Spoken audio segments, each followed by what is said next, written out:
तो उसको संवादी भ्रम कहते हैं। हाँ? और असंवादी भ्रम जो है, दीपक को मणि समझ करके दौड़ रहा है। दीपक की लौ को, ज्योति को मणि मान गया बालक अज्ञानी, मणि समझ करके दौड़ रहा है। तो मणि वहाँ है ही नहीं, तो मिलेगी ही नहीं। तो जगत में सुख खोज रहा है, मिलेगा ही नहीं। क्यों? होगा तब ना मिलेगा। तो सुख कहाँ मिलेगा? नाम निरूपण नाम जतन ते, सुई प्रगटत जिमि मोल रतन ते। रतन माने मणि। वो मणि कहाँ पर है? खोज कहाँ रहा है? तो वो मणि है वृक्ष के, पक्षी के घोंसले में। उसका प्रतिबिंब पड़ रहा है सरोवर में। तो सरोवर में पड़ने वाले प्रतिबिंब को मणि मान करके किसान गोता लगा रहा है, मिलती नहीं है, क्योंकि वहाँ है ही नहीं। इसी तरह से संसार का नित्य सुख कहाँ है? तो बार बार मणि खोजने के लिए गोता लगाता था। ठंड का समय था, कांपने लगा। महात्मा जी आ गए, पूछा क्या बात है? बोले महाराज मणि है लेकिन मिलती नहीं है, मैं गोता लगाता हूँ तो नहीं मिलती। कहाँ है? बोले देखो ये। महात्मा जी ने कहा है तो मिलती क्यों नहीं है? फिर से गोता लगाओ। फिर उसने गोता लगाया, फिर रेता आई हाथ में, नहीं मणि मिली।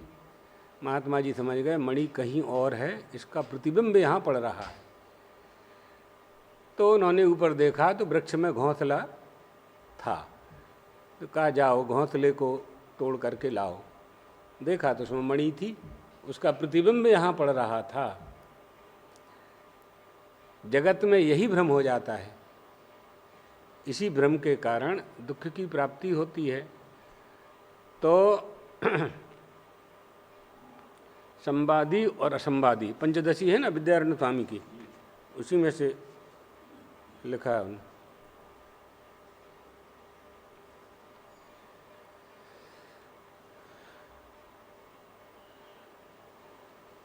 और दूसरे वो स्वामी जी पूछ रहे थे तत्व निरूपण।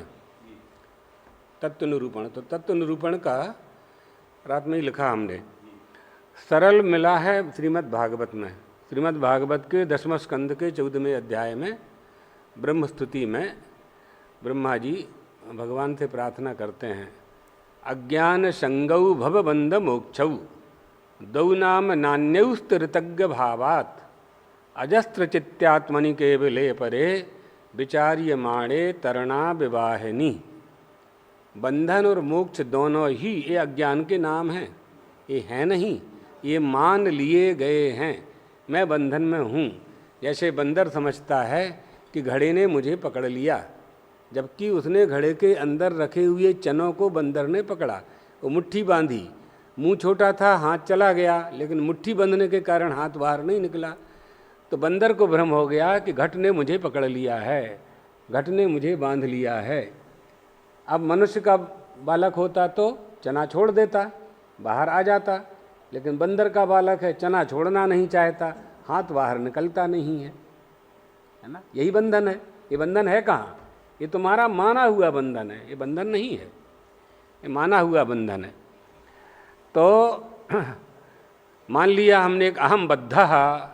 वास्तव में बंधन में है कौन? बद्धो ही कोयो विषयानुरागी कोवा विमुक्तः विषयात् विमुक्तः, है ना? तो ये बता रहे हैं कि जैसे सूर्य में दिन और रात का भेद नहीं है, माना हुआ है, तो इसी तरह से आत्म तत्व का जो चिंतक है उसमें कोई भेद नहीं है, भेद से परे है वो आत्मचिंतक। ब्रह्मा जी कहते हैं कि आप स्वयं हमारा आपा, यानी आप हमारा स्वयं आपा हैं, माने आत्मा हैं, परंतु उस अज्ञ आपको पराया मानते हैं, और जो पराये हैं उस शरीर को स्वयं को अपना मानते हैं, बंधु बांधवों को अपना मानते हैं। अभिन्न को अपने से भिन्न मान करके हम खोजते हैं। यही मनुष्य के दुख का मूल कारण है ना। तो इसको अनवय व्यतिरेक से जानना चाहिए। तो ब्रह्मा जी का जो मोह था 10वें स्कंद के 14वें अध्याय में, कि उन्होंने श्री कृष्ण को ग्वाल बालों के साथ दूध रोटी खाते देखा, दाल भात खाते देखा, तो उनको भ्रम हो गया कि ब्रह्म नहीं हो सकते। ब्रह्म ऐसा नहीं होता, ग्वालों के साथ बैठ के नहीं खाएगा। तो उन्होंने गाय और बछड़ा ब्रह्म गुफा में बंद कर दिए और 1 साल बाद लौट करके वापस आए। जब 1 साल बाद लौट करके वापस आए तो गुफा का दरवाज़ा खोला तो गाय बछड़े ज्यों के त्यों थे। और फिर यमुना के किनारे गए तो वहाँ भी गाय बछड़े ज्यों के त्यों थे। तब साष्टांग प्रणाम किया।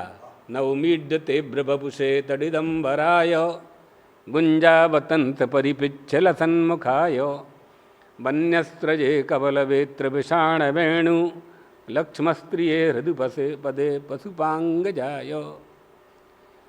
पशुपः अंगजः कौर था, हाँ, अंगजा अंगात यानी नंद बाबा का अंग माने बेटा। बहुत अच्छा। पशु क्या बोले? पशु पशुम पाती तिथि पशु पशुवा, जिसके पास बहुत पशु 2 लाख गाय थी। नंद बाबा के 2 लाख गाय थी, नहीं 9 लाख गाय नंद बाबा की। यशोदा कहती है मेरे पास 9 लाख गाय हैं, मेरा बेटा तेरा दूध चुराएगा? तेरे घर में मीठा दूध चुराने जाएगा हमारा बेटा? 9 लाख गाय में 2 लाख गाय तो दूध देती है मेरे यहाँ। मेरे आंगन में दूध दही का कीचड़ है और तू कहती है कि मेरे लाला ने तेरी मटकी का दही खाया। झूठा आरोप लगाती हो। इस तरह से विनोद होता है। वो पद्मगंधा गाय थी, हाँ तो पूरे ब्रिज में कहीं थी नहीं, इनके यहाँ। हाँ, माइक लगा, उनको माइक लगा। हाँ, पद्मगंधा। तो 2 लाख गाय का दूध 1 लाख गाय को पिलाया जाता था। 1 लाख गाय का दूध 10,000 गाय को पिलाया जाता था। 10,000 गाय का दूध 1,000 गाय को पिलाया जाता था। 1,000 गाय का दूध 100 गाय को दिया जाता था और 100 गाय का दूध 10 गाय को पिलाया जाता था और 10 गाय का दूध पद्मगंधा, क्या नाम बताया? पद्मगंधा नाम की गाय को पिलाया जाता था। उसका दूध श्री कृष्ण को दिया जाता था। मेरा लाला उस दूध को पीता है, तेरे घर में जाके चोरी करेगा? अब चोरी तो की थी भगवान ने, ये पक्का था। तो उनकी लीला को कौन समझे? मैया तो बेटा मान रही थी, मैया बेटा मान रही थी। तो ये बात है। तो अन्वय व्यतिरेकाभ्याम, अन्वय और व्यतिरेक से उसको जानना चाहिए, है ना। एतावदेव जिज्ञास्यम तत्व जिज्ञासुनात्मनः अन्वय व्यतिरेकाभ्याम यस्यात् सर्वत्र सर्वदा। दूसरे अध्याय का 2 स्कंद का 9वां मंत्र। बंधन में समस्त जीव जंतु हैं, मनुष्यों में अज्ञ। ये मनुष्य अपने आप को बंधन में मानता है, बंधन में है नहीं, अपने आप को बंधन में मानता है। आश्चर्य यह है कि बंधन में होते हुए ये बंधन में मैं हूँ ऐसा समझता नहीं है। मैं बद्ध हूँ ये मानता नहीं, समझता नहीं है। अनविचार के कारण बंधन को बंधन नहीं लगता, अनविचार के कारण बद्ध मनुष्य को बंधन नहीं लगता, है ना। ऐसे मनुष्य को जगत पर भरोसा नहीं होता। हाँ, ऐसे मनुष्य को जगत पर भरोसा तो है, ईश्वर पर भरोसा दिखाई देने वाले पर ये भरोसा करता है, लेकिन नेत्रों को दिखाने की शक्ति जो दे रहा है उस पर भरोसा नहीं करता। क्या जानना है, किस पर भरोसा करना है? कहा तत्व जिज्ञासुनात्मनः। सृष्टि के आरंभ से सृष्टि के अंत तक एक ही रहने वाला परमात्मा आत्म तत्व तीनों कालों में जो एक सा रहता है उसे अन्वय और व्यतिरेक से जानो। तत्सत्ते तत्सत्ता इति अन्वयः, तद्भावे तद्भावः इति व्यतिरेक। अन्वय और व्यतिरेक। जो सर्वत्र है, सदा है, वही सत्य है, वही अद्वय है, उसमें सबका अन्वय है ना। यह ब्रह्म नहीं है, यह ब्रह्म नहीं है, निषेध पद्धति से, है ना। एक विधि मुख से ब्रह्म का वर्णन होता है और एक निषेध मुख से ब्रह्म का वर्णन होता है। विधि मुख से जिसका वर्णन होता है उसको कहते हैं प्रज्ञानान् सुप्रतान स्थिर चरण कर व्याप्य भीर्व्याप्य लोकान मुक्ता भोगानस्तविष्टान इत्यादि। ये विधि मुख है। और निषेध मुख है यो विश्वात्मा विदिज विषया, मांडुक्य कारिका, मांडुक्य उपनिषद में विधि मुख से भगवान का वर्णन किया जाता है और निषेध मुख से किया जाता है। प्रज्ञानान् सुप्रतान स्थिर चरण कर व्याप्य भीर्व्याप्य लोकान् भुक्ता भोगानस्तविष्टान् पुनरपि धिषणो भाषितान् कामजन्यान् पीत्वा सर्वान् विशेषान् सुपति मधुर्भुङ् मायया भोजयन्नो माया संख्या तुरीयम परम अमृतमजम ब्रह्म यत्तन्नतोस्मि। ये विधि मुख है। निषेध मुख क्या है? ना इति ना इति ना इति, ये नहीं है, ये नहीं है, ये नहीं है, निषेध कर रहा है। और जो निषेधक है वह है, निषेधक का निषेध नहीं हो सकता, वो है। तो अन्वय व्यतिरेकाभ्याम निषेध पद्धति। तो यह ब्रह्म है, यह ब्रह्म है, यह ब्रह्म है, ये अन्वय पद्धति है। और न इति न इति न इति ये निषेध पद्धति है। इसको जानना, अर्थात तात्पर्य क्या निकला कि परमात्मा सर्वत्र है, ये तात्पर्य निकला।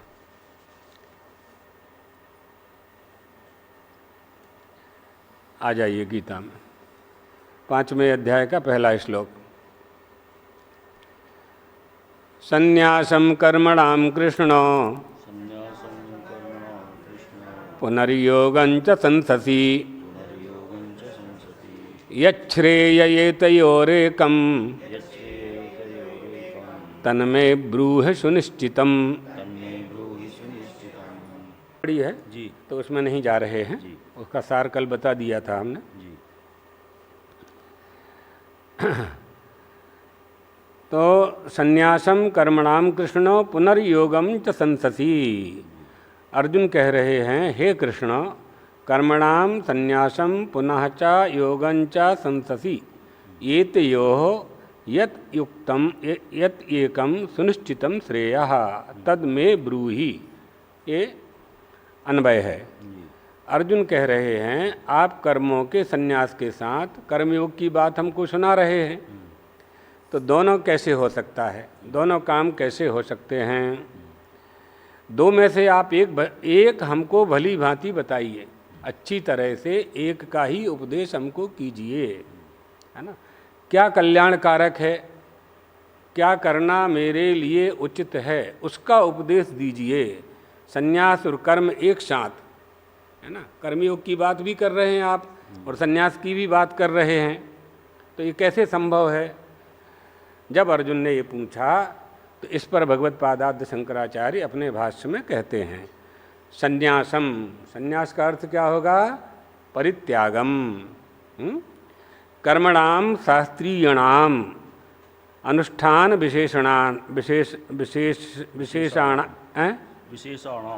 विशेषाणाम, यानी अनुष्ठान कर्मों का त्याग करने के लिए कहा जा रहा है। संससि, संससि, संससि माने कथयति, कथयसि, कथयसि कहते हैं। अर्जुन कह रहे हैं ना ये बात भगवान के लिए। और पुनः योगंच, और उसके अनुष्ठान की भी बात आप बताते हैं। तेषाम एव अनुष्ठानम, तो अनुष्ठान की बात बताते हैं। और आवश्यक कर्तव्यत्वम संससि, जो आवश्यक कर्तव्य हैं वो करना चाहिए, ऐसा भी आपने कहा है। अवश्य कर्तव्यता बता रहे हैं। अवश्य कर्तव्यता, सही पकड़ा है, करना ही है, करना ही चाहिए। अतः मैं कतरत श्रेयः, इसमें कतरत माने कौन सा, इनमें से कौन सा, है ना।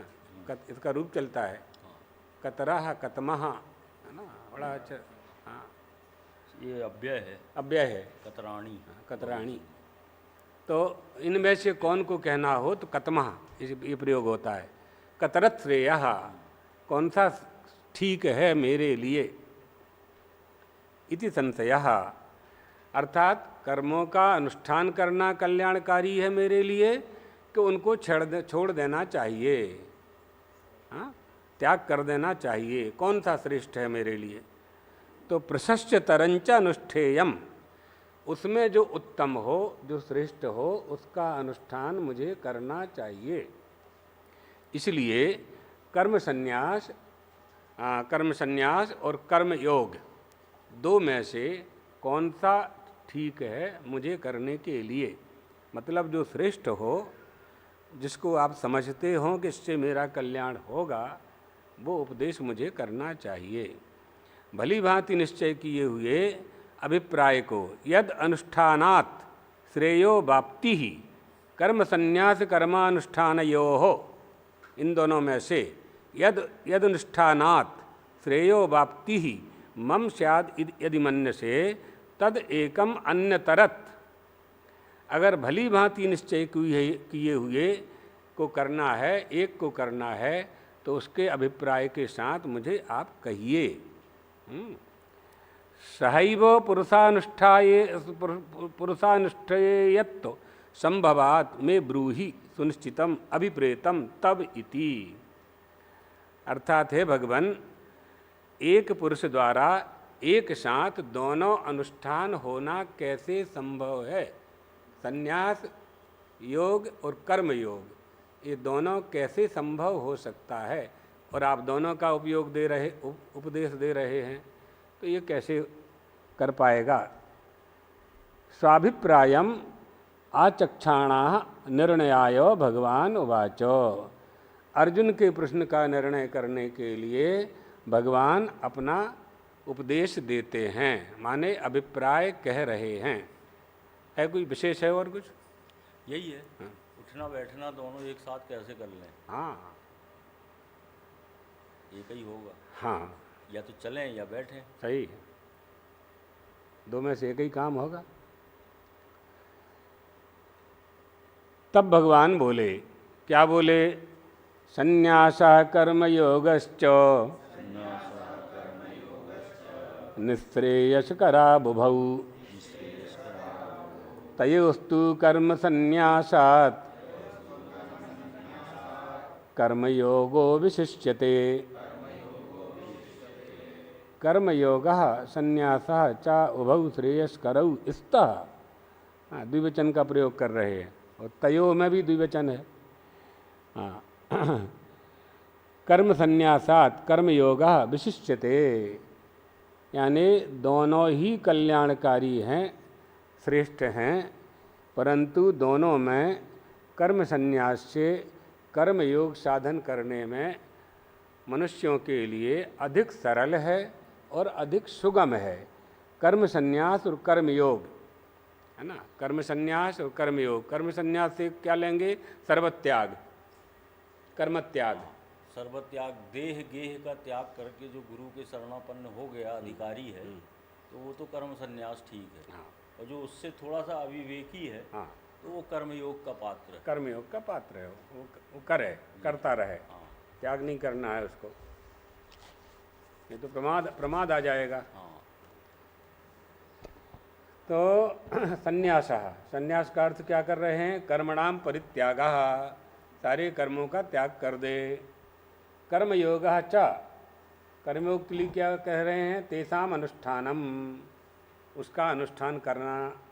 तौ उभौ अपि निःश्रेयस्करौ, इन दोनों में कल्याणकारक और मुक्ति देने वाला क्या है? ज्ञानोत्पत्ति हेतुत्वेन उभौ यद्यपि निःश्रेयस्करौ, ज्ञान की उत्पत्ति में दोनों ही कल्याणकारक हैं, तथापि फिर भी तयोः तु निःश्रेयस हेतोः कर्म संन्यासात् केवलात् कर्मयोगः विशिष्यते इति कर्मयोगम स्तौति। कर्मयोग की स्तुति की जा रही है। क्यों की जा रही है? क्योंकि संन्यास की अपेक्षा कर्मयोग श्रेष्ठ है। कैसे श्रेष्ठ है? तो कह रहे हैं ज्ञानोत्पत्ति हेतुत्वेन उभौ यद्यपि निःश्रेयस्करौ, ज्ञान की उत्पत्ति से दोनों होने से दोनों ही कल्याणकारक हैं। अगर ज्ञान की उत्पत्ति हो जाए तो कर्म करे और चाहे न करे बराबर है, करते हुए भी नहीं करे, जाते हुए भी ना जाए। पैर जा रहे हैं, मैं नहीं जा रहा हूँ, मैं कौन है? मैं कौन है फिर? चलने वाला मैं नहीं हूँ। चलने वाला कौन है? पैर है। पैर किसको ढो रहे हैं? पांच भौतिक देह को ढो रहे हैं। मैं पांच भौतिक देह नहीं हूँ। तुम क्या हो? मैं पांच भौतिक देह का साक्षी हूँ।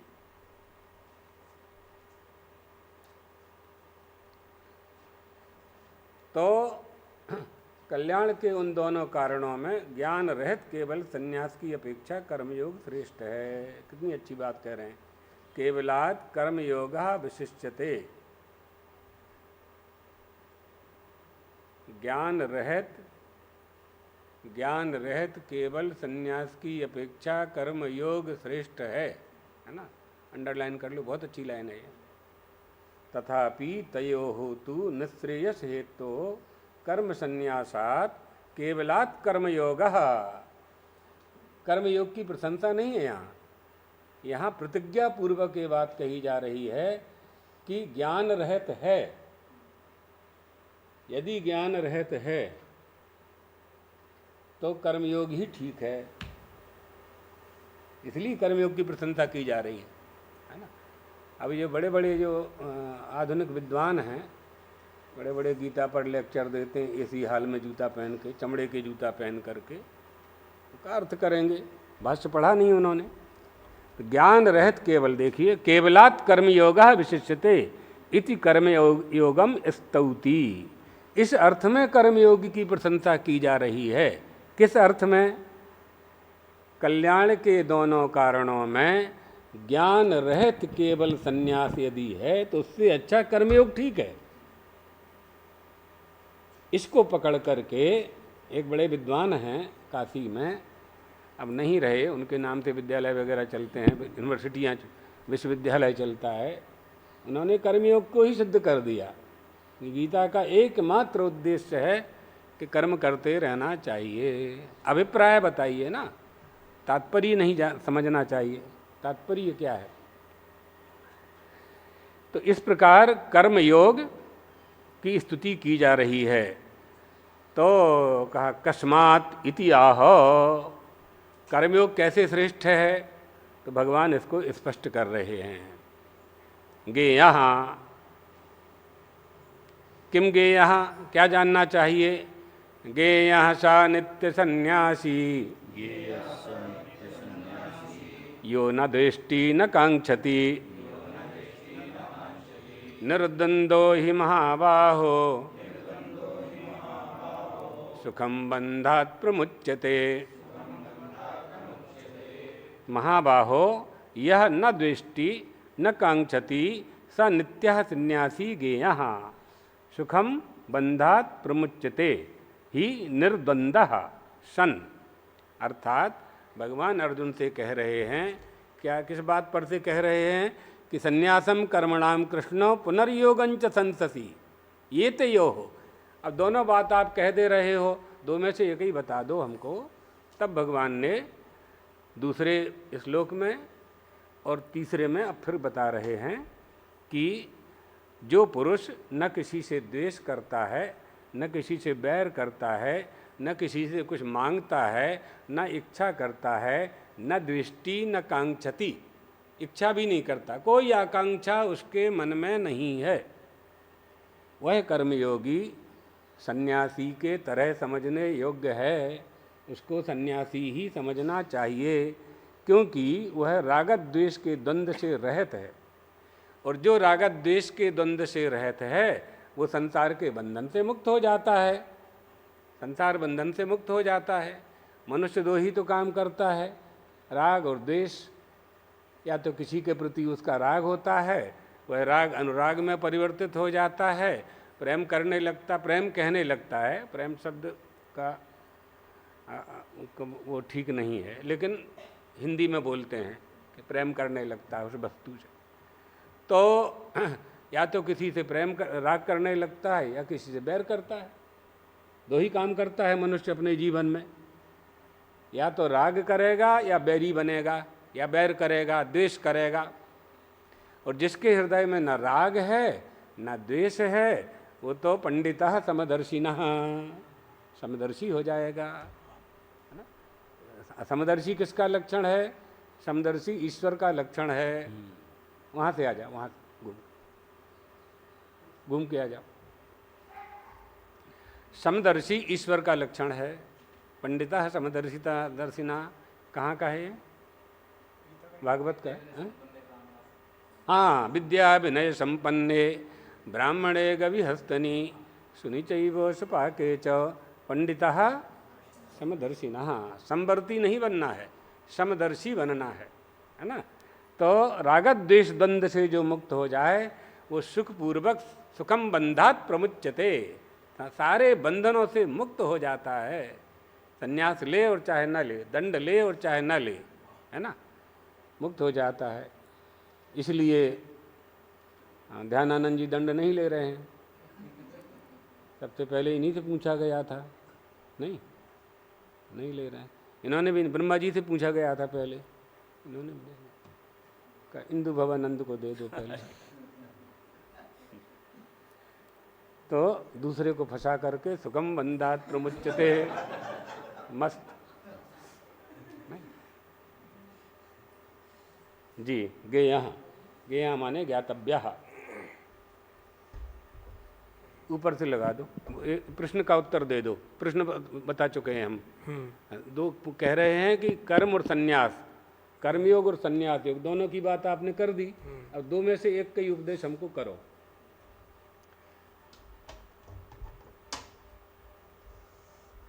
पिछले अध्याय में ज्ञान कर्म संन्यास योग हुआ, चौथे में।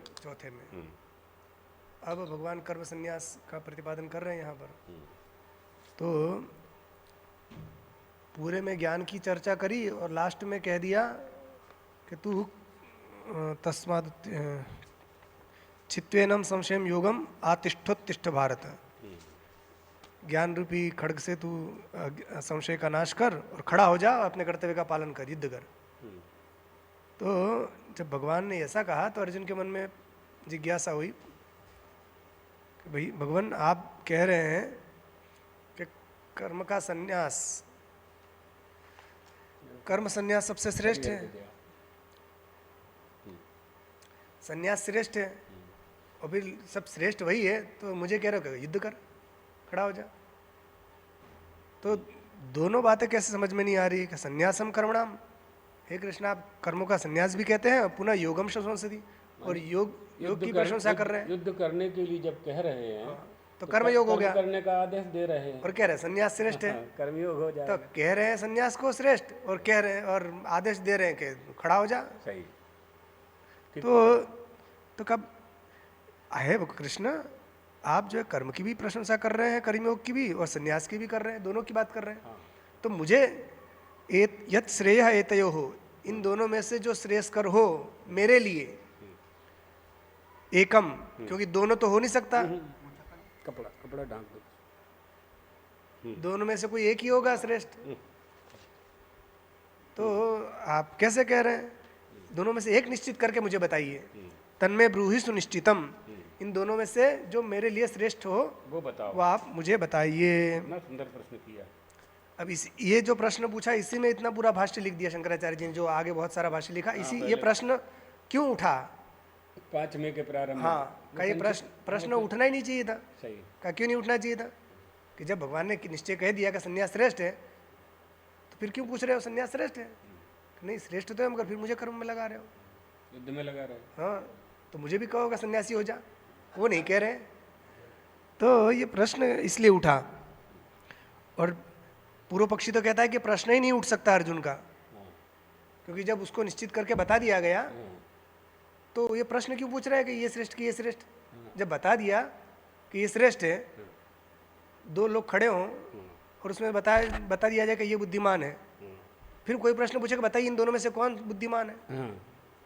जब बता चुके तो प्रश्न कैसे होगा? हाँ, एक को परिच्छिन्न कर दिया, हाँ, तो अब दूसरा है ही नहीं है, मतलब प्रश्न ही नहीं बनेगा। अर्जुन का प्रश्न करना गलत है, ऐसा पूर्व पक्षी बोलता है। तो भगवान ने कहा शंकराचार्य जी कि ऐसा है कि ठीक है, तुम्हारे अभिप्राय से प्रश्न नहीं बनता तो ना बने, पर अर्जुन के मन में तो जिज्ञासा आई तो उसने तो प्रश्न किया।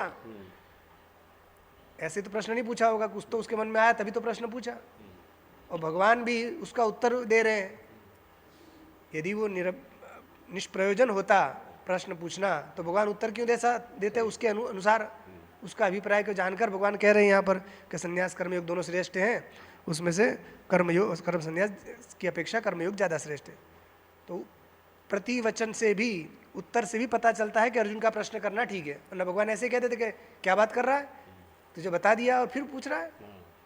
मगर भगवान उत्तर दे रहे हैं, इससे भी पता चलता है कि अर्जुन का प्रश्न पूछना उचित ही है।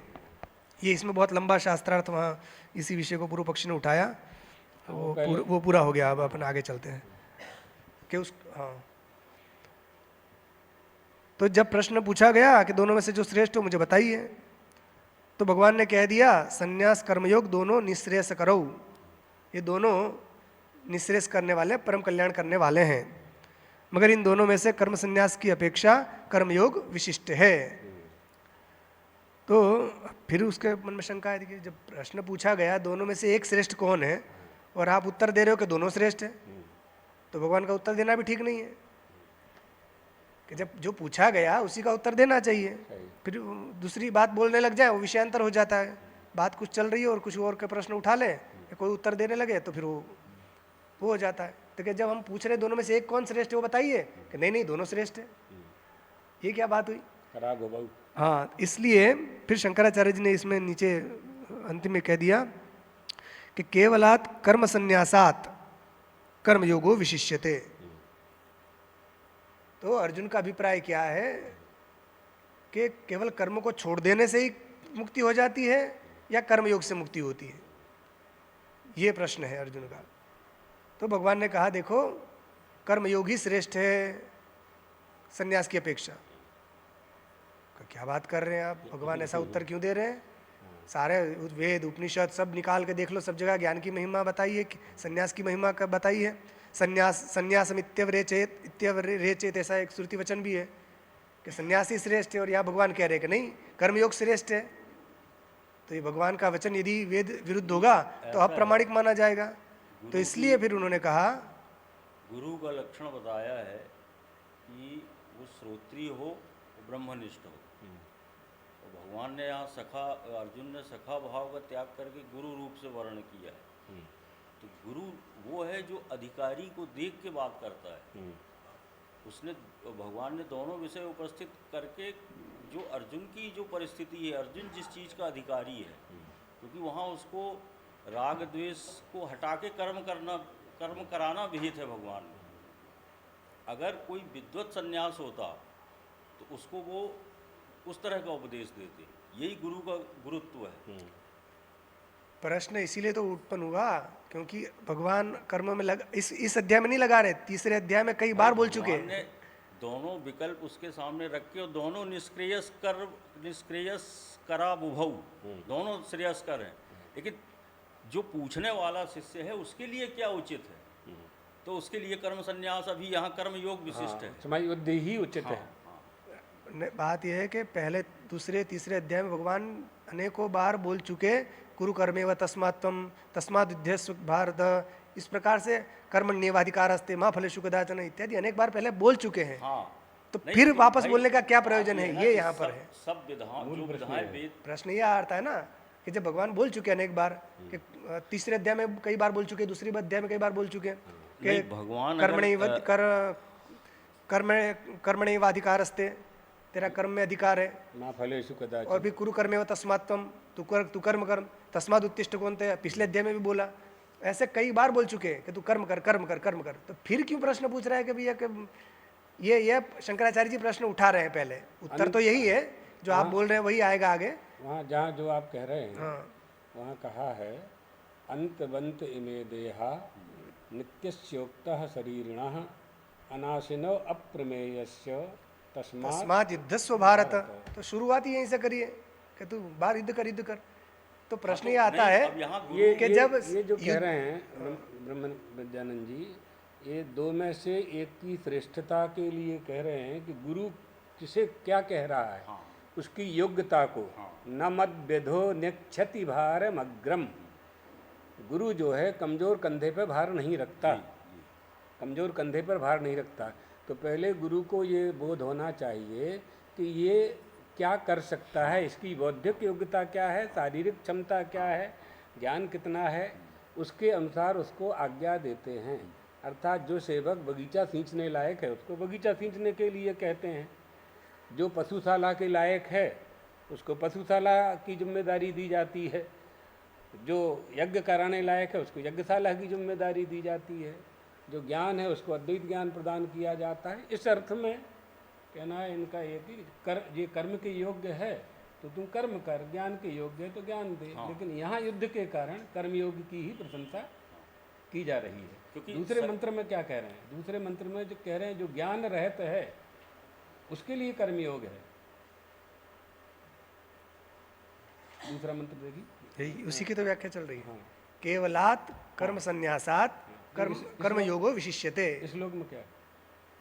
तयोस्तु कर्म संन्यासात कर्म योगो विशिष्यते। हाँ, ये जो बात कह दी भगवान कृष्ण ने, तो ये बात उपनिषद के विरुद्ध बात पड़ती है, क्योंकि उपनिषद में तो संन्यास को श्रेष्ठ बताया गया है। तो भगवान कैसे कह सकते हैं कर्म संन्यास की अपेक्षा कर्मयोग श्रेष्ठ है? तो उसका स्पष्टीकरण शंकराचार्य जी कर रहे हैं। भाष्य में किया उन्होंने, भाष्य में उन्होंने किया तदरहिता। वे केवलात कर्म संन्यासात कर्मयोगो विशिष्यते, अर्थात ज्ञान रहित संन्यास की अपेक्षा कर्मयोग करना कर्मयोग श्रेष्ठ है। सही है।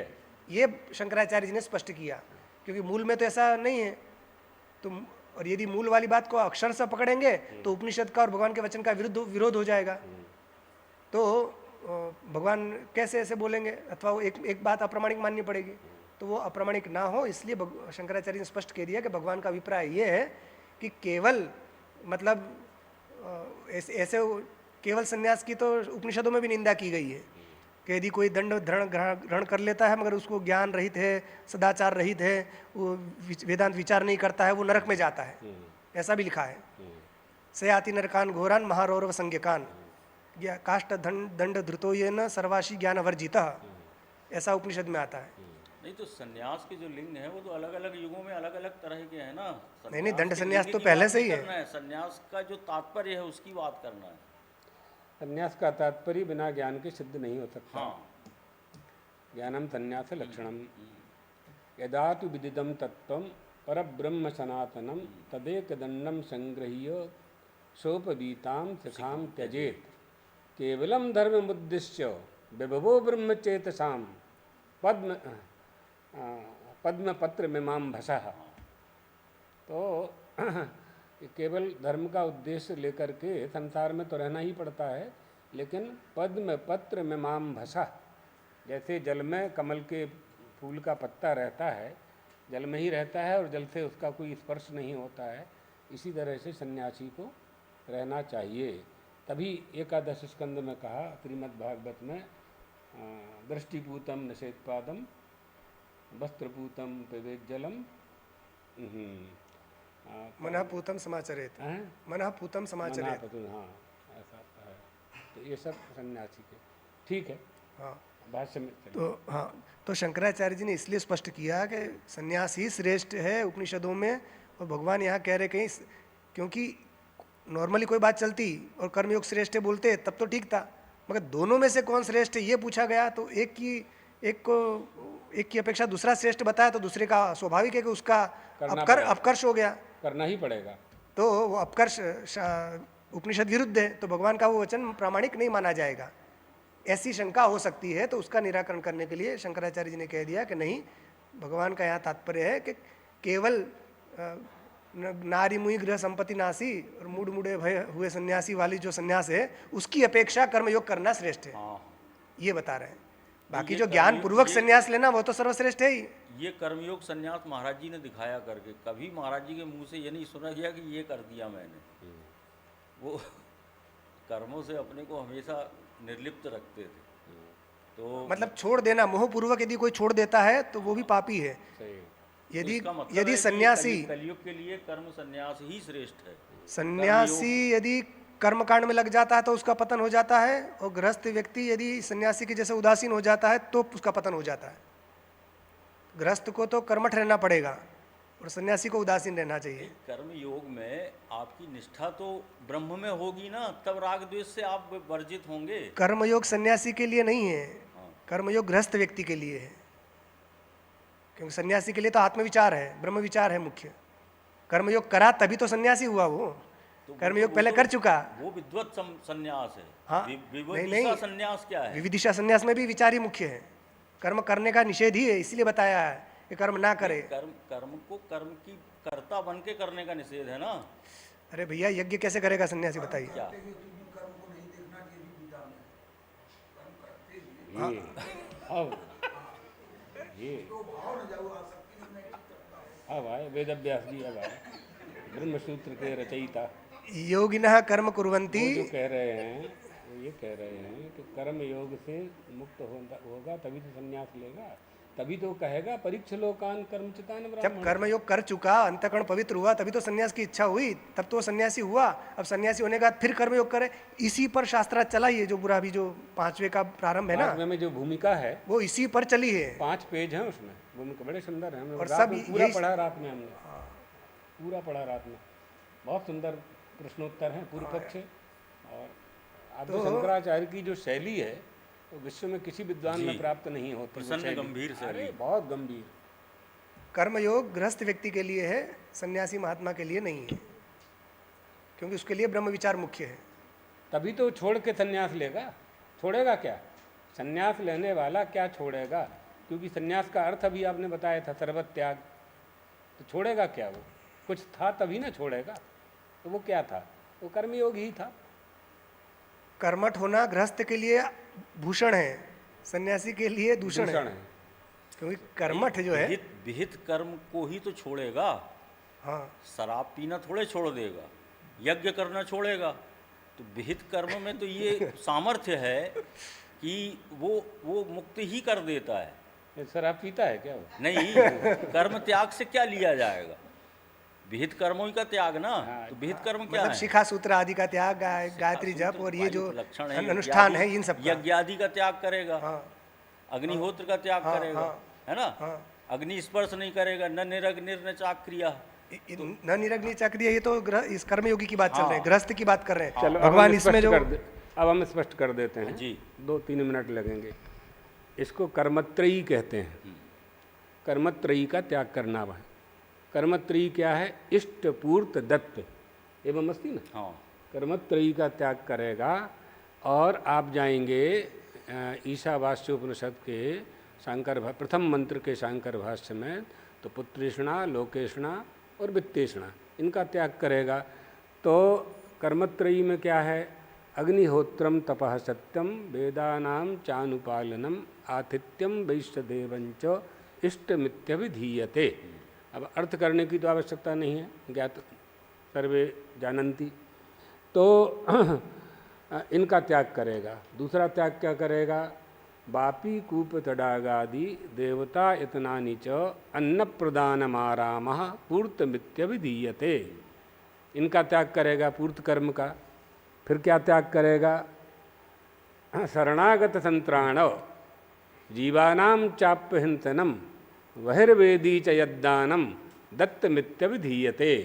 दत्त कर्मों का त्याग करेगा, यज्ञ आदि का त्याग करेगा, दक्षिणादान का त्याग करेगा। तभी तो उतत्थ ने कहा, उतत्थ ने तभी तो कहा, यह पश्यति न सा ब्रूते यो ब्रूते सा न पश्यति अहो व्याधशु कार्यार्थी किम पृच्छति पुनः पुनः।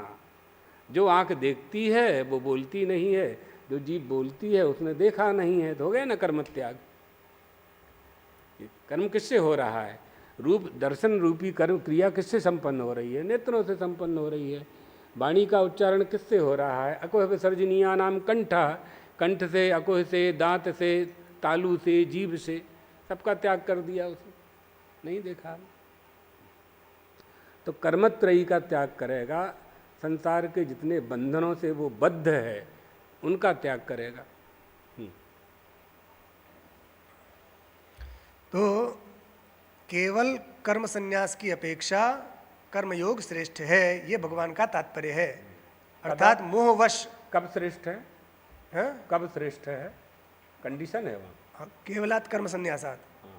केवल कर्म छोड़ देना मात्र नहीं अपेक्षित है। नहीं, उसके पहले की पंक्ति है, भाष्य देखिए ना। भाष्य में केवलात कर्मयोग के पहले उभौ यद्यपि निःश्रेयस करौ तथापि तयोस्तु निःश्रेयस हेत्वोः कर्म संन्यासात् केवलात् कर्मयोगो विशिष्यते इति कर्मयोगम स्तौति। हाँ, तो ज्ञान रहित हो गया ना। हाँ, ज्ञान रहित सन्यासी अगर है तो उससे अच्छा कर्मयोगी ठीक है। ये केवल शब्द का ये अर्थ है केवल कि शब्द ज्ञान का ये- रहित संन्यास लेना, अर्थात मोह के कारण, मान लो देखा देखी में कोई ले लिया संन्यास, या फिर और भी कोई कारण से ले लिया, या किसी भी कारण से सन्यासी हो गया, अथवा कर्म का त्याग कर दिया। संन्यास का मतलब यहाँ दंड लेना ही नहीं, कर्म का त्याग करना, चुपचाप बैठ गया मोह के कारण, तो वो भी ये संन्यास है, मगर वो संन्यास कर्मयोग की अपेक्षा निकृष्ट है, क्योंकि ज्ञान को आगे करके ये संन्यास नहीं लिया गया है, मोहवश संन्यास लिया गया है। किसी हेतु की सिद्धि के लिए कोई संन्यास ले ले कि ये मुझे मिल जाए इसलिए हम संन्यास ले लें, या कोई भी कारण रहे, पत्नी मर गई, संपत्ति नष्ट हो गई, चलो खाना नहीं मिल रहा तो ऐसे चल पड़े, ये से जितने संन्यास है। मूड मुड़ाए तीन गुण, सिर की मिट जा खाज, मांगे से रोटी मिले, लोग कहें महाराज, हो गए सन्यासी।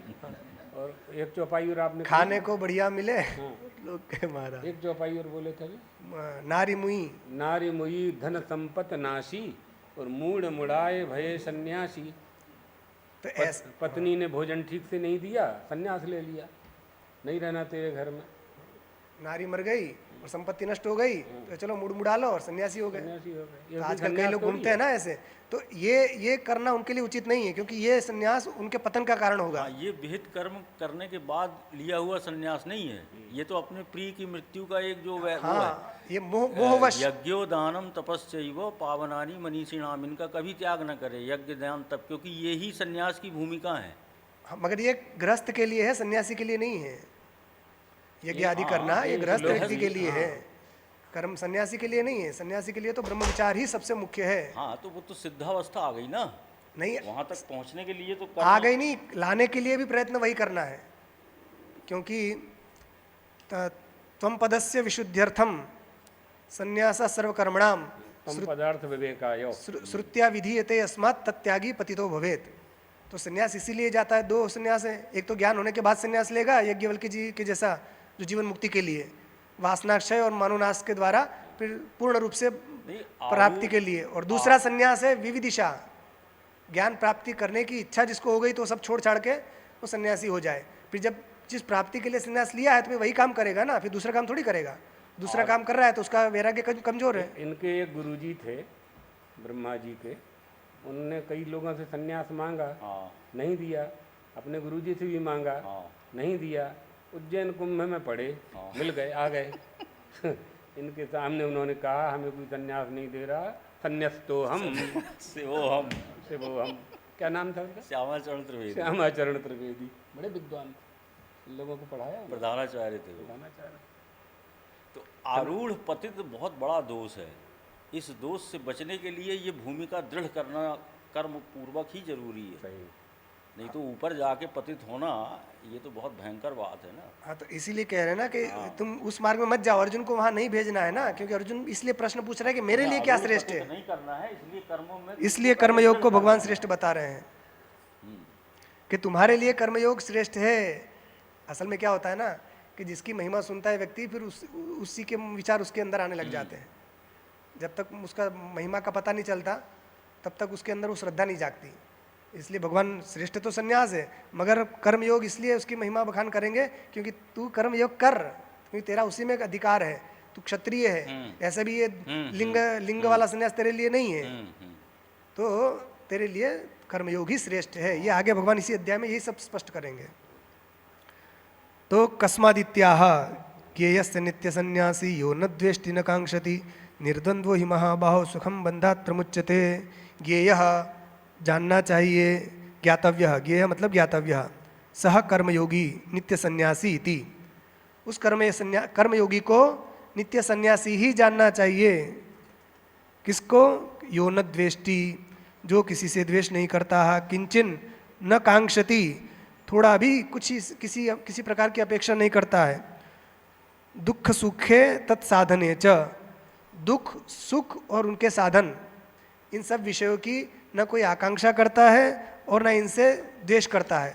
सुख के प्रति सुख की न आकांक्षा करता है और न दुख आने पर उसकी निवृत्ति की अपेक्षा करता है। ऐसा जो सन्यासी है, ऐसा जो कर्मयोगी है, उसको सन्यासी ही जानना चाहिए। ऐसा गृहस्थ व्यक्ति भी वो सन्यासी ही है, ऐसा भगवान कह रहे हैं। एवं विधो यह कर्मणि वर्तमानोपि, ऐसा करने वाला अर्थात द्वेष और आकांक्षा इन दोनों का त्याग करने वाला जो गृहस्थ व्यक्ति है वो कैसा है? कर्म करता हुआ भी स नित्य सन्यासी इति ज्ञातव्यः, उसको नित्य सन्यासी ही जानना चाहिए। निर्द्वंद्वो द्वंद्ववर्जितो ही यस्मात् महाबाहो सुखम बंधात अनायासे न प्रमुच्यते। हे अर्जुन, आप कहेंगे महाराज क्या बात कर रहे हैं, मुक्ति तो ज्ञान से होती है और आप कह रहे कर्म करते रहे तो मुक्त हो जाएगा क्या? हाँ, क्योंकि बात क्या है कि निर्द्वंद्वो द्वंद्व वर्जितः, जितने भी जोड़े हैं उनसे रहित, जोड़े राग द्वेष शीत उष्ण ये जितने भी जोड़े हैं इन या मनुष्य के भी जितने भी जोड़े हैं उन सब जोड़ों से यस्मात् महाबाहो सुखम बंधात अनायासे न प्रमुच्यते, वो सुखपूर्वक अनायास मतलब अति अल्प प्रयास से वो भव बंधन से मुक्त हो जाता है। ऐसा कर्म सन्यासी अर्थात ऐसा गृहस्थ व्यक्ति भी जो किसी से द्वेष नहीं करता है और किसी पदार्थ की अपेक्षा नहीं करता है, केवल अपने कर्तव्य कर्म को निष्काम बुद्धि से करता रहता है, तो वो कर्म करते हुए भी कर्म के बंधन में नहीं पड़ता है और सुखपूर्वक अर्थात बिना प्रयास के वो मुक्त हो जाता है। मुक्त हो जाता मतलब अनायास उसकी आसक्ति दूर हो जाएगी, फिर गुरु के पास जाएगा और उसको ज्ञान हो जाएगा। क्रम तो वही आएगा, मगर यहाँ पहले बता रहे हैं कि सुखपूर्वक एक चढ़ाई कठिनाई होती है और एक पर्वत पर चढ़ो तो एक कठिन वाला मार्ग होता है, एक आसान वाला मार्ग होता है। तो जो समर्थ है वो तो कठिन वाला मार्ग चढ़ जाएगा, और जो आसान वाला मार्ग है तो उसमें वृद्ध भी चले जा सकते हैं, बच्चे भी चले जा सकते हैं, गाड़ी मिल जाए तो उसमें बैठकर लिफ्ट मिल गई तो आराम से पहुंचेंगे दोनों, मगर एक सुखपूर्वक पहुंच रहे हैं और एक प्रयत्न। तो संन्यास वाला मार्ग जो है कठिन मार्ग है, क्योंकि ये ज्ञान के पंथ कृपान की धारा, परत खगेश लगे नहीं बारा, जो निर्विघ्न पंथ निर्वही सो केवल्य परम पद लहई। तो ये केवल्य पद की प्राप्ति केवल ज्ञान से होती है, संन्यास से होती है, मगर वो ज्ञान वाला मार्ग संन्यास वाला मार्ग कृपाण की धारा के जैसा है। कृपाण में दो एक तलवार होती है, उसमें एक तरफ धार होती है, और कृपाण उसे कहते हैं जिसमें दोनों तरफ धार होती है। तलवार तो आगे से मारोगे तो कटेगा, ऐसे पीछे से मारोगे थोड़ा लगेगा, कटेगा नहीं। मगर कृपाण उसे कहते हैं जैसे वो रखते ना सिख लोग, छोटी सी वो कृपाण, तो उसमें दोनों तरफ धार रहती है, तो चाहे इधर चले इधर चले, दोनों तरफ कटना है। तो ज्ञान वाला मार्ग ऐसा है कि यदि एक तो इसका प्राप्त करना बहुत कठिन है, सदगुरु मिलना कठिन है और वैराग्य होना कठिन है, और ये सब भी हो जाए तो उसका निर्वाह हो जाना बहुत कठिन है, और फिर भी उसमें गिरने की संभावना बनी रहती जब तक ज्ञान ना हो जाए पक्का वाला। क्योंकि ये जैसे ही ज्ञान प्राप्ति के लिए प्रयत्न करता है तो विघ्न अनेक करे तब माया, ज्ञान दीप जैसे ही जलाना चाहता है तो उसी प्रकार ये इंद्रिय सुरन ज्ञान सुहाई, ये इंद्रियों को देवताओं को ज्ञान पसंद नहीं है, तो बार बार वो दरवाज़ा खोल देते हैं, और विषय रूपी बयारी जब चलती है तो ज्ञान दीपक को तो बड़ी मुश्किल से प्रज्वलित करने वाला था वो हवा बुझा देती है, और फिर सब ये चीज़ें इकट्ठी करो, श्रद्धा धेनु ये सब कहाँ कहाँ इकट्ठा करोगे। तो ये बहुत कठिनाई वाला मार्ग है। तो इसलिए कहा यदि हे अर्जुन ये कठिन वाला मार्ग जिसके अंदर तीव्र वैराग्य हो, जो साधन चतुष्टय संपन्न हो, उसी के लिए संन्यास वाला मार्ग है। जो साधन चतुष्टय संपन्न नहीं है उसके लिए फिर कर्मयोग करते रहो, उसी से धीरे धीरे धीरे उसका कल्याण हो जाएगा। ये भगवान यहाँ बता रहे हैं।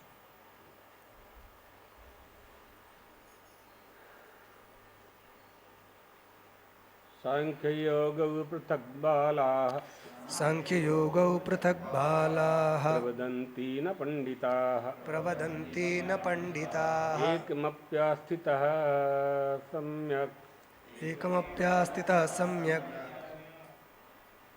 उभयो है ना, उभयोर्विन्दते फलम्, उभयोर्विन्दते फलम्, एकमप्यास्थितः सम्यक् उभयोर्विन्दते फलम्।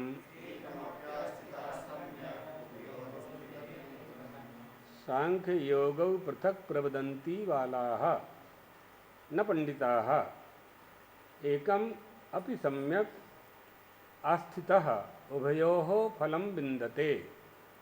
यानी उपर्युक्त माने पहले जो कहा गया, ऊपर जो कहा गया, संन्यास और कर्मयोग दोनों ही अलग अलग फल देने वाले हैं, ऐसे बाला प्रवदंती, बाला यानी मूर्ख ना, ऐसा मूर्ख कहते हैं, अबुद्ध कहते यहाँ हैं। यहाँ वेदांत शास्त्र ज्ञान से रहित जो है वो बाल है।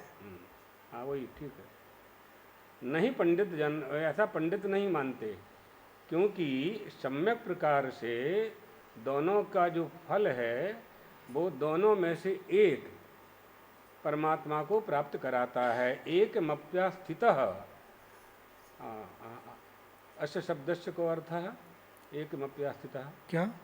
एक मप्या स्थितः तृतीय एकम पाद अपि अस्तित। कहाँ पर? एकः अपि, अच्छा, मूल में हाँ एकम अपि आस्थितः, एकम अपि आस्थितः, सम्यक स्थितः अस्थितः को वेदा। है। आस्थितः का मतलब यहाँ स्थित की बात कर रहे हैं। आसमन्तात् स्थितः। हाँ, आस्थितः आसमन्ता स्थितः। नए नए नहीं है। भाष्य अस्ति, आस्थितः का मतलब है सम्यक अनुष्ठितवान, चलिए भाष्य में मिलेगा तब देख सम्यक अनुष्ठितवान। हाँ, मतलब दोनों में से एक में भी सम्यक प्रकार से स्थित हुआ पुरुष, दोनों में से किसी एक में भी स्थित हो जाए तो पुरुष दोनों के फल रूप पर, दोनों का फल क्या है? दोनों का फल है परमात्मा की प्राप्ति, लेकिन दोनों में से एक में स्थित हो। आइए भाष्य में क्या कह रहे हैं भगवत पाद? सांख्य योगो इति।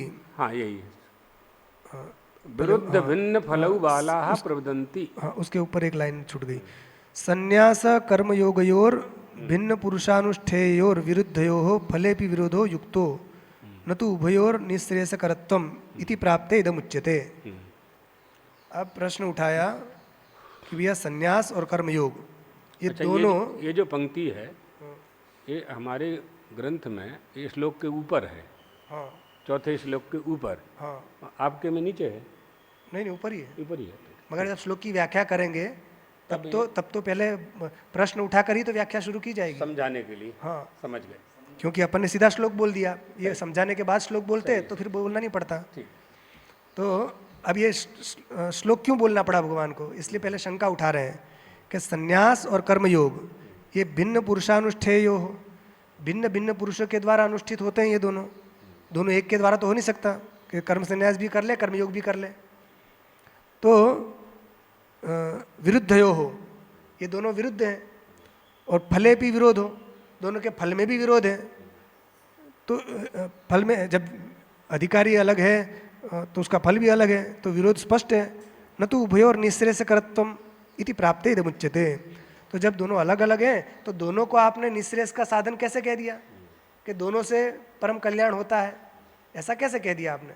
तो अब उसका उत्तर दे रहे हैं कि भगवान ने अब उसका उत्तर दे रहे हैं कि भैया जो हमने कहा है दोनों निःश्रेयस कर कैसे हैं, तो सुनो। कह रहे हैं कि सांख्य और योग ये दोनों वस्तुतः एक ही हैं, जो इसको अलग मानने वाले हैं वे पूर्ण रूप से ज्ञाता नहीं है, वो बाल हैं। हाँ वो तब कह रहे सांख्य योगौ ये पृथक विरुद्ध भिन्न फलौ। तो जो कहते हैं सांख्य अलग है योग अलग है, ऐसा इनका फल अलग है, अधिकारी अलग, सब जो बोलते हैं ये वस्तुतः बालाहा प्रवदंती। सांख्य का क्या अर्थ है? ज्ञान, इनको सबको मालूम पड़ जाए। ज्ञान संख्यायन्ते ज्ञातव्या पदार्था यस्मिन् शास्त्रे तत्सांख्यम वेदांतः। इसके अतिरिक्त? अतीत मतलब इसके अतिरिक्त जैसे सांख्य योग था उनका, कपिल मुनि का, देवीहूत कपिल मुनि का। हाँ वो तो ये जो तत्व है ना, तत्व जो है उनकी संख्या निश्चित है 25 तत्वों की। तो 25 तत्व वाला जो संख्या है उसका जिसमें वर्णन किया गया है, जिसमें निरूपण किया गया है, मूल प्रकृति विकृति ही महदादि प्रकृति विकृत सप्त षोडशकस्तु विकारो न प्रकृतिर न विकृतिर पुरुषः। ये जो 25 तत्व है इसका विवेचन जिसमें है वो सांख्य शास्त्र है। यही बात, ये ठीक है। पंचविंशति तत्वज्ञ 25 तत्व। हाँ, वो कहाँ वन में रहे हाँ, चाहे यत्र नगर में तत्र कहीं भी रहे, मुक्त है। यत्र तत्र वसन, वो मुक्त होता है। हाँ। तो वो 25 तत्व बताए। यहाँ गीता का सांख्य वो वाला सांख्य नहीं है, वो वाला नहीं है, क्योंकि गीता का जो सांख्य है वो ज्ञान है। इसलिए ये जो हमने पंक्ति बताई, ये शंकराचार्य जी की पंक्ति है, 18वें अध्याय में भगवान ने ये पंक्ति बोली है जो अभी हम बोले। सांख्य तो ये हो गया, और योगस चित्तवृत्ति निरोधा ये योग है। ये योग हो गया। वो योग पातंजलि वाला योग, यहाँ गीता वाला वो योग नहीं है। यहाँ पर जो बता रहे हैं वो कर्म योग। यहाँ पर तो निष्काम भाव से कर्म करना, वो कर्म योग बता रहे हैं।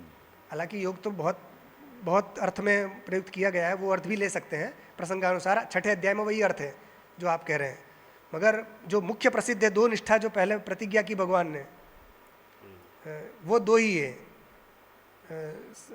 ज्ञान योगेन सांख्या नाम, कर्म योगेन योगी नाम। तो यहाँ कर्मयोगी और ज्ञान योगी। तो ज्ञातव्य पदार्थ जिसमें संख्यायन्ते ज्ञातव्यः पदार्थः यस्मिन् शास्त्रे तत् सांख्यम वेदांतः, ये शंकराचार्य जी की पंक्ति है। अर्थात सांख्य का मतलब यहाँ वेदांत है, वेदांत मतलब ज्ञान। अब कहते हैं कि जो इन दोनों को अलग अलग मानते हैं, कर्मयोग और सांख्य योग, इन दोनों को जो अलग अलग मानते हैं, वस्तुतः वे बालाह, ऐसा जो बालक लोग बोलते हैं, पंडित लोग नहीं बोलते हैं। तो बालाह का अर्थ क्या किया? बाला का अर्थ है वेदांत शास्त्रार्थ रहस्य अवेदिनः बालाह। वेदांत शास्त्र के अर्थ का जो रहस्य है बस उसको नहीं जानने वाले जो हैं वो यहाँ पर बाला कहा गया है। अर्थात जो पूर्ण ज्ञानी नहीं है उनकी बात कही गई है, वे बाला ऐसा बोलते हैं। इन दोनों को अलग अलग फल वाला, अलग अलग अधिकारी, अलग अलग ये सब वो कहते हैं। पंडित लोग नहीं बोलते हैं कि अच्छा, तो पंडित क्या बोलते हैं कि पंडितास्तु ज्ञानिनः एकम फलम अविरुद्धम इच्छन्ति। पंडित लोग जो ज्ञानी हैं वो कहते हैं कि दोनों का फल एक ही है भैया, दोनों से एक ही फल मिलना है। अच्छा, क्या कथम? एकमपि सांख्य योगयोः सम्यक आस्थितः सम्यक अनुष्ठितवान इत्यर्थः। यदि किसी ने सांख्य योग का अथवा कर्म योग का अनुष्ठान भली भांति कर लिया है तो उसको उन दोनों को एक ही फल मिलेगा, अर्थात दोनों की मुक्ति होगी।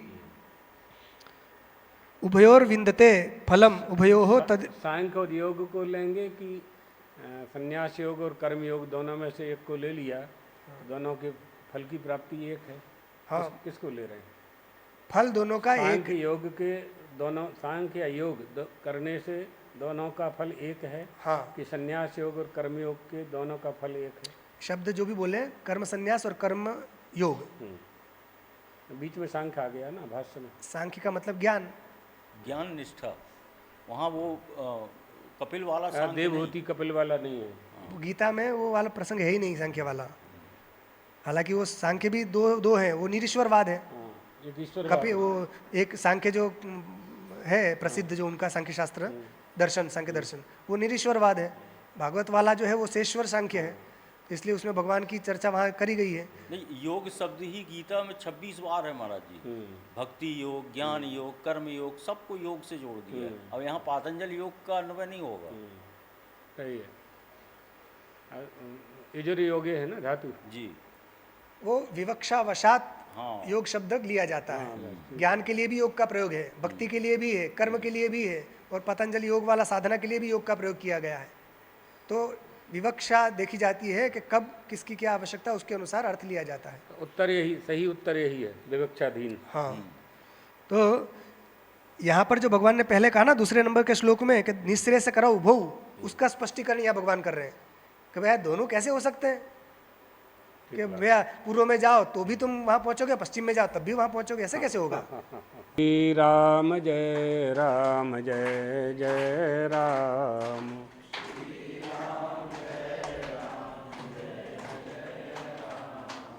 श्री राम जय राम जय जय राम।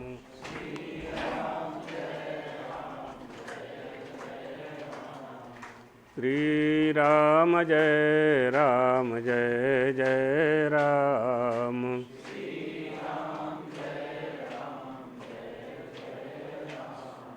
धर्म की अधर्म का, प्राणियों में विश्व का, गौ माता की, सद्गुरुदेव भगवान की। हर हर महा